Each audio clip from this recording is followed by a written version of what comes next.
we're going to move now on to Rathdowney Resources. Now, Rathdowney is part of the Hunter Dickinson group of companies. It's focused on developing its Olza zinc lead silver project, which is in Poland. And here joining us today will be Dave Copeland. He is both president and CEO. Dave is a professional engineer. He has 30 years of experience advancing global mineral projects through feasibility, permitting, engineering design, and initial development phases. He's also a founding director of Hunter Dickinson and the chairman of Rathdowney Resources. Dave, are you with us? So welcome to the Global Mining Symposium, Dave. It's a pleasure to have you here. Obviously, Hunter Dickinson is a very esteemed company and group of companies since the mid 80s. It's been such a powerhouse behind the scenes in the industry in a lot of ways. I say behind the scenes only because it's privately. Hunter Dickinson itself is private. So you've been with the group since the inception, is that right? That is absolutely correct. We go back to the original project, Mount Milligan, that put it all together for us. Fantastic. What a career. Well, we look forward to seeing your presentation here. Are you, as Laura alluded to, so you're out in BC where all the rest of Canada is concerned about how things are going out there. Can you give us an update? Are you safe and sound where you are? I certainly am. We've watched all the streets become streams. I'm sure I saw some fish go by my alley the other day. So it has been horrendous. Lots of trees down. But we're not suffering like the people on the edge of the interior by any means. Okay. Hopefully that works for everybody. Okay. Sounds good. All right, Dave, you have a presentation for us. So I will pass it over to you. Okay, thank you.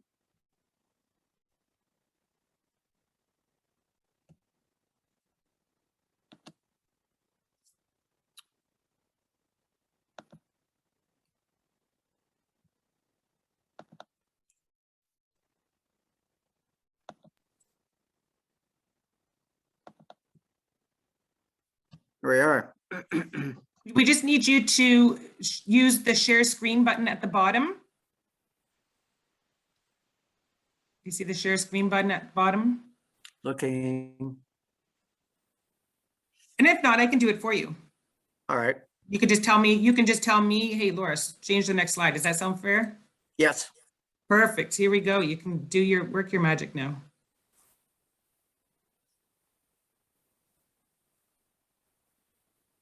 Whenever you're ready, David, we're good. I'm looking for my share screen. Oh, David, Laura has it up so we can all see the presentation. So as long as you can see what Laura's showing, you just let her know when you want her to change the slide. Oh, okay.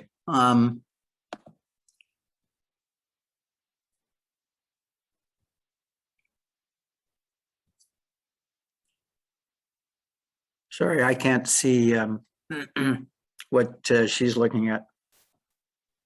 No worries. If you want to just go to your slide presentation on your screen, I'll try to follow along with you, and Melanie can email me too at the other side of things and let me know when to switch sides if needed. Okay. So you can just speak to it like you did yesterday. You did fantastic. All right. Thank you. Okay. So I've already had the introduction, so people know who I am. The only thing I'll add to that is I'm also old and a bit of a curmudgeon. But Project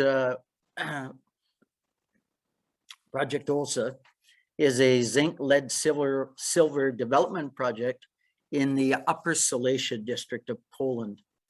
It's a classic style known as a Mississippi Valley platform reef system. And that term comes from the USGS based on type deposits of the same style mineralization in the southern US. So, and that would be in the Oklahoma, Kansas district. If I can have the next slide, please. So there's cautionary forward statement. We'll go through that. Now into the project itself. So this is really just a menu of the key topics that I'm going to speak to. Certainly the economics on this project are extremely robust. We get paid back in 2.4 years. It generates 375 million in the first 3 years of production. It's a very robust project. We are fortunately, in an established mining district already. There are similar deposits within the immediate area that have operated for more than 40 years and similar scale and size. Poland is a member of the European Union and has benefited extremely well from that. I'll speak to that a little later, but certainly in terms of it has had all its infrastructure rebuilt over the last 8-10 years. And we'll speak to that in a bit. Certainly, we as most progressive companies, as soon as we have boots on the ground, we're talking to the local people, talking to the communities. And in terms of long-term supply, certainly zinc, we're seeing very strong prices today. We anticipate tomorrow. And long-term demand is growing at 20-30%. And what I think is important is the existing mining facilities that are producing zinc, lead, silver are not going to be able to fulfill at least 20-30% of the growth. And that's from the likes of Wood Mackenzie. So this is very much a near-term development project, and we'll speak to that next here. So Poland, just as an overview, has had a long, well-established mining history, both copper, gold, and also hard and soft coal. It is a substantial economy in the EU. It has 40 million people. That's as equal to all of Canada, and it's in a much smaller geography. However, what is significant is it has had continuous growth over the last 4 years, and it generally runs about 5%, and it has, even last year it was 5.2% overall growth, and it's considered very stable, as you can see at the bottom of that slide. In terms of permitting, being part of the EU, that makes for a very structured and organized process. Little different than what we see in North America. With our concessions and the exploration work we've been doing, all the data and information that one collects is submitted to the Ministry of Geology and Mines, and that ministry is a sub-ministry in the Ministry of Environment, and that's an important aspect which become a little more apparent as we go along. The key items that we're working through at this stage, we have essentially finished all our geological documentation. It's all been submitted, it's all been approved. We did it in 2 stages in 2014 and then again here in 2020 when we added more data to the database. The environmental impact is assessment process is concurrent with zoning. And the environmental data compilation is everything from atmospherics down to soils to, we know every bird almost on a first name basis. Zoning, a little different than North America. All lands in Poland are zoned under various categories. And in our case, our particular area is mainly forestry and also with some light industry, and then with some additional village areas as well. So it's fairly straightforward for us. What will be critical in our final permitting is we will be changing our zoning into a mining use. And we've had extensive discussions with the agencies on that, and they encourage us that that is not going to be an issue, but that's the step we're going through. The last phase is our project development plan. It's much more comprehensive than a feasibility study. We're well underway on that now. We're about 40% complete. And that documentation is not only the mining process and the surface facilities, but you looked at all your consumable materials that you bring in, all the trucking, all the recycling, and you also complete all your manpower requirements, and also subcontractors and consulting groups. That said, we anticipating in obtaining our mining license at the late end of 2022.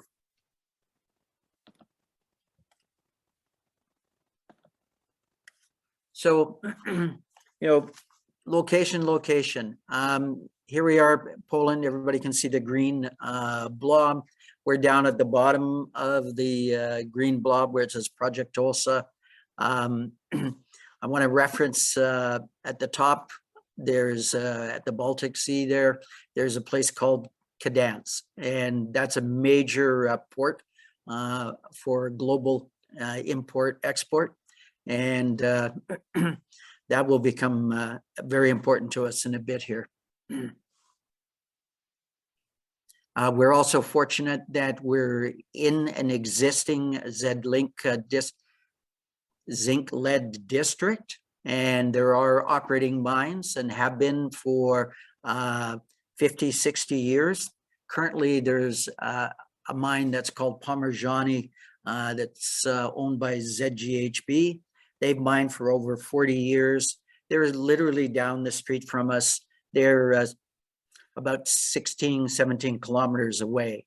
And they're in the process of closing their facility. For us, that is a important additive in the sense that we're already talking to their mining team and their employees about continued work in terms of our development. And that's the same for the various suppliers and whatnot in the immediate area. An extra advantage is there's a smelter with that facility. It's independent, and it's currently processing the last of theirs, and it's importing concentrates through the Port of Gdansk. And so we will be talking to them further in more detail. And we also have an opportunity to export our concentrate through the Port of Gdansk. So just, I want to spend a little bit of time on infrastructure. I know a lot of people take it for granted, and a lot of people do pioneering style work, building roads, power lines. And we at HDI 100 Dixon, we have done pioneering. And I can tell you, it adds substantially to your capital costs. And not only that, you have to then maintain your roads and power line. We are very fortunate that, again, location. When Poland joined the EU, all their railways, power facilities, highways over 8-10 year time have been reconstructed. And you can see the two gray concession areas, Rokitno and Zavrchi, the top of that slide. The railway runs adjacent to our facilities. We've already talked to them about putting in sidings and facilitating our development. And then again, at the bottom, you see the smelter facility, and again, they're in our neighbor next door. So in terms of production, we've looked, and we're very fortunate to spend a lot of time with ZGHB at their Parmigiani facility. It is a room and pillar system. We're following the same format. There are other room and pillar systems in Europe.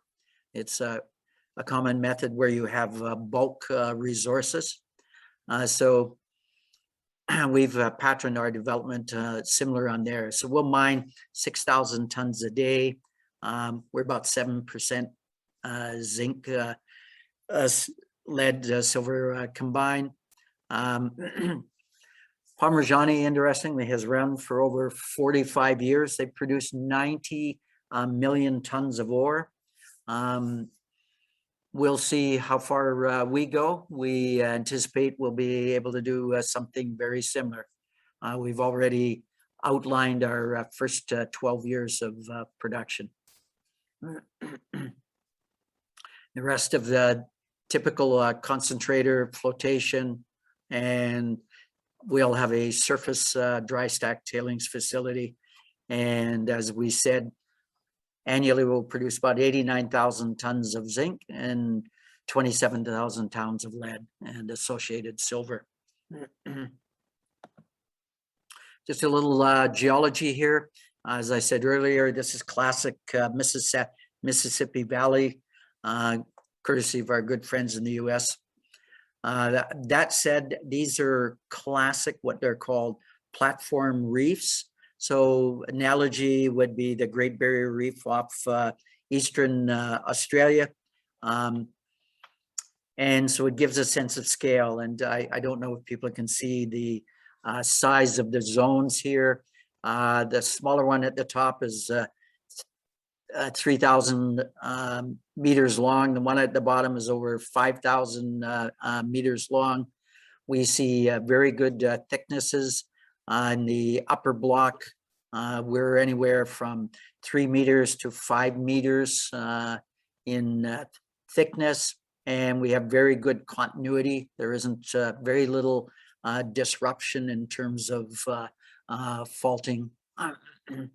The lower system is a much thicker ore horizon. We have very good continuity, and it runs anywhere from 5 to 12 meters in thickness. So that allows us to operate on this bulk mining format. Just to give you a sense, this is a typical operation in Bulgaria. This is Caterpillar equipment. That's a 40-ton underground haul truck and a comparable loader. Leibniz also builds very similar stuff. We see that in Europe as well. So just looking at the resource that we have, again, being in a existing district, little different system in Poland. There are no, in the early days, there are no prospectors. Everything was done by the Ministry of Geology and Mines, and they were all geoscientists, if you will. And they undertook all the exploration throughout Poland and in the various districts. So mining companies, as an example, the ZGHB group, they did not do exploration. They only built and developed mining. So we inherited an extensive database, all the drilling, all the analytical work. And at that time, the Polish geoscientists had a resource within our concession area of about 77 million tons at a combined 6% zinc and lead. We have, of course, gone through all that data, and we have drilled about 30% of what the area that they had drilled. And we have a very good comparison in terms of resources. We currently have 24 million tons at 5.5% zinc and 1.5% lead. And that's very comparable to the 30% that the Polish geoscientists had. So we're comfortable. We've also drilled in the expanded area, and we're seeing again good continuity. So again, just a schematic of how room and pillar works. So you'll see room sizes, and I was speaking to that given our cross sections in our geology, 5 by 5, and we've seen rooms 7 by 7 meters. So very large. Do 2 passes. First pass show about 70% completion, and you go back again. Processing is very straightforward. SAG mill, ball mill, flotation. We've done a lot of bulk testing and review. We get an 89% recovery on our zinc, make it 56% concentrate. Same in the lead, 88 and 70%.